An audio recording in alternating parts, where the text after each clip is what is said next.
Back in November of 1984, the Santa Ana Police Department responded to the 1700 block of West Wilshire. There they investigated a homicide that occurred in the Hendrickson residence. And what our investigators discovered was that the Hendricksons had gone out to dinner, and they called home at about 8:30, where they spoke to Miss Rodgers, who had told them she was watching television and that the children had gone to sleep. The Hendricksons returned home just before midnight, and there they discovered Miss Rodgers deceased in the master bedroom. When Santa Ana police officers arrived at the scene, they noted that the bedroom had been ransacked and contents of a purse had been dumped out. Miss Rodgers was lying on the foot of the bed in the master bedroom and had been strangled. Her pants had been pulled off, her hands were tied behind her back, there was a shirt that had been used to gag and strangle her, and she had stab wounds in her back and neck. Santa Ana police detectives, along with the crime scene investigations unit, attempted to locate prints and other evidence. We were unable to locate any significant evidence at the crime scene. We did do a vaginal swab, which resulted in negative results for semen. At 6 a.m. on November 16th, Mrs. Hendrickson reported property missing from her master bedroom. A turquoise necklace with an eagle charm, a silver unicorn ring, and a gold men's ring in a small white box. The murder happened on November 15th in 1984, and that date is important because the timeline of events shows Claire's connection to the murder scene. Detective Buckles was the homicide detective who had been on the murder of Linda Rodgers since the beginning of this case. Detective Buckles knew that Kenneth Clair's had some connection to this residence because of a burglary that had occurred just a week before this murder. Kenneth Clair had been found in the vacant house next door to the Hendricksons' home with an empty coffee can. Now, that coffee can was important because that had been stolen from the Hendricksons' house sometime between November 7th and November 11th. The coffee can was normally kept in the master bedroom closet, and it contained about $450. On November 11th, Mr. Hendrickson had seen the coffee can was missing, and so Mr. Hendrickson reported a burglary to the police. Police came out and took the report, and then they came and checked on the vacant residence next to the Hendricksons' home.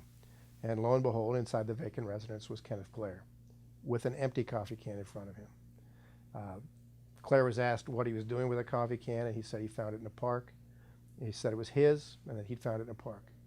The police pressed him on that and said that couldn't be true, and he later changed his story and then said, well, I really found it in the yard behind the house next door. That story was inconsistent, and he was certainly in possession of a stolen coffee can. It seemed that the money had now been liquidated, but Kenneth Clair was arrested for the burglary. As a matter of fact, he was released on November 15th, just hours before the murder of Linda Rodgers. Pauline Flores, Mr. Clair's sometimes girlfriend, contacted the Santa Ana Police Department on December 26 to inquire about the status of a domestic violence case. Because Buckles was investigating Kenneth Clair for the murder of Linda Rodgers, he wanted to find out if Pauline Flores might have any information about Kenneth Clair that may bear on the murder investigation. And indeed she did. When Detective Buckles spoke to Pauline Flores on December 27th, Flores, having no knowledge of any report being made by Margaret Hendrickson concerning stolen jewelry from the bedroom, proceeded to tell Detective Buckles that she had seen Kenneth Clair on a night that she placed in around mid-November, and that on that night that she'd seen Kenneth Clair in possession of some property that she'd never seen him possessing before. And Buckles asked Pauline Flores what kind of property that was. And Flores said that it was jewelry. And Buckles asked, well, what kind of jewelry? And Pauline Flores then was able to, from her own memory, without any prompting, say that she saw a turquoise necklace. She described it as a beaded turquoise necklace and said it had sort of a little figure in it. She couldn't remember what the figure was. Buckles asked her, could it have been an eagle? And Flores immediately alerted and said, yes, that's what it was. It was an eagle. So she described to great particularity a very identical piece of distinctive jewelry that Margaret Hendrickson had also described as being missing from the murder scene. But that wasn't all, because Pauline Flores then, from her own memory, with no prompting whatsoever, said she also had seen Kenneth Clair on that night in mid-November in possession of a silver unicorn ring, another very distinctive piece of jewelry that's identical to the report by Margaret Hendrickson. And then lastly, she said that she saw a golden men's ring, and she described it as being in, quote, a little white box. So there we have identical descriptions, virtually identical descriptions of distinctive pieces of property that were A, stolen from the murder scene, and B, seen in the possession of Kenneth Clair on or about the night of the murder. She had some very interesting details about Kenneth Clair's appearance that night when she saw him with this stolen property as well. She said that what had happened that night is she had walked with Clair after he'd gotten out of jail, having just been released from the burglary arrest for the burglary of the Hendrickson home and the stealing of the coffee can of cash.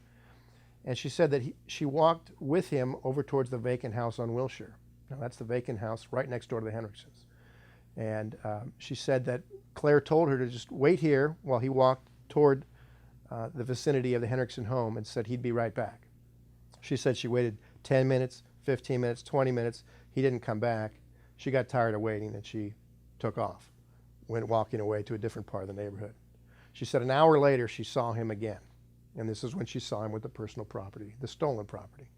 But she said when he came back that he had, there was something different about him. Namely that he had blood on his hand. And she asked him, why do you have that blood on your hand? And that he told her that he had just finished beating up some woman. So here we have the night of the murder, putting Pauline Flores with no prompting, putting Clair in the vicinity of the murder, having opportunity to commit it, and then later having blood on his hand and admitting that he'd beaten up some woman, and then also having, almost to exact description, possession of property stolen from the Hendricksons' home on the night of the murder. So the links of Clair to the murder scene are now very strong. But the case wasn't even filed on the strength of that evidence. The DA reviewing the case wanted the police to do further investigation. And so what was done was Clair, in January, was again back in custody, having been arrested on yet another unrelated residential burglary. And when he was released from that case on January 16th, it was arranged to have Pauline Flores meet up with Clair, and for Pauline Flores to be wearing a wire, to have a covert recording device on her person. And so that plan was put in place, and Pauline Flores did meet with Kenneth Clair as he came out of the jail, and they did walk through the Santa Ana neighborhoods that were familiar to them, and the recording device worked very well.